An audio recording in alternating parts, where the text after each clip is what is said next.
Hello people, I am doing a impressions video of Destiny.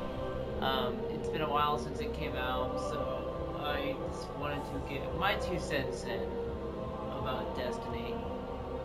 Um, a lot of it has been positive, but most of it has been negative, and some of the reason why is because people felt disappointed right out of the floodgate. When people found out that that Destiny was gonna be another type of MMO to play, but without really any subscription fee to back it, even though that they had no subscription fee, that they still made it up in content. The content basically had held some good points to the fact that it both housed PvE and PvP. The PvP players would enjoy doing Crucible and certain events along the way that allow them to gain PvP reputation through the various factions in the game that they were able to gain. They were able to find them getting a lot of reputation and a lot of good rewards and benefits.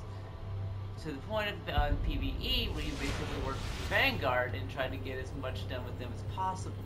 However, when they found out that the Vanguard would most likely yield very little success in the matter of, getting content done and everything, they still decided to go and head first anyway.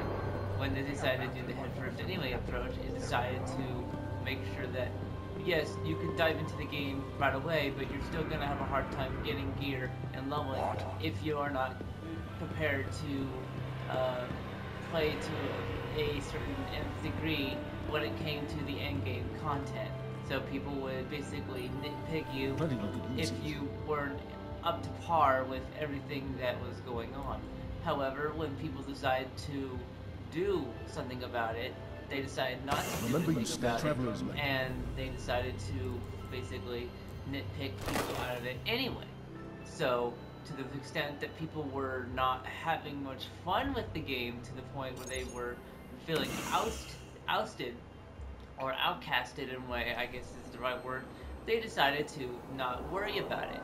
When people started not worrying about it, it basically made the process of leveling so much easier.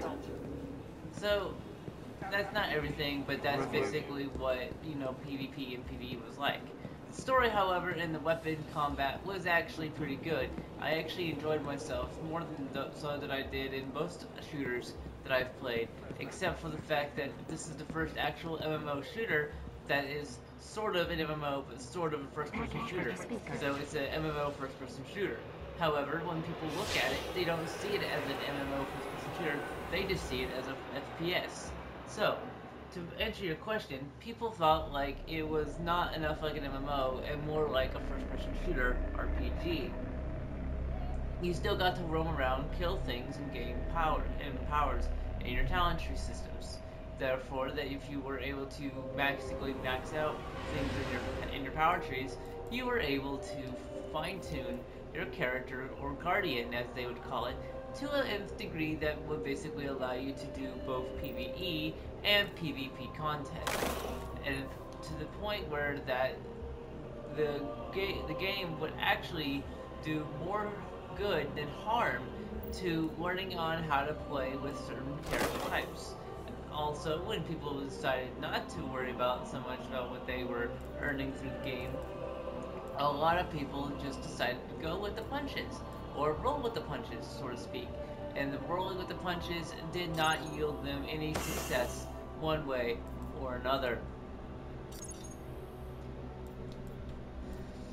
So there you have it. Those are my senses on how I feel about Destiny. Now, personally, Destiny is not done yet. They released the Dark Below a while back. Now they have released another DLC called the House of Wolves. I'm wondering, I have played some of the content from the Dark Below, and I was very impressed on how they developed the story. The House of Wolves, however, is made to be seen. However, I will say that the House of Wolves might actually give people a decent bang for their buck. So, paying at least about $20, I think. So, Destiny, yay or nay? Leave it in the comments. Personally, I give this game a 8.5 out of 10. So, the only problems are there are some issues with combat, which is very self-sufficient and very selfish on my end. And last, there is not much content to the point of saying that people are going to be going home satisfied. So there you have it. All right, this is Keldourin, Stephen Malik, signing off.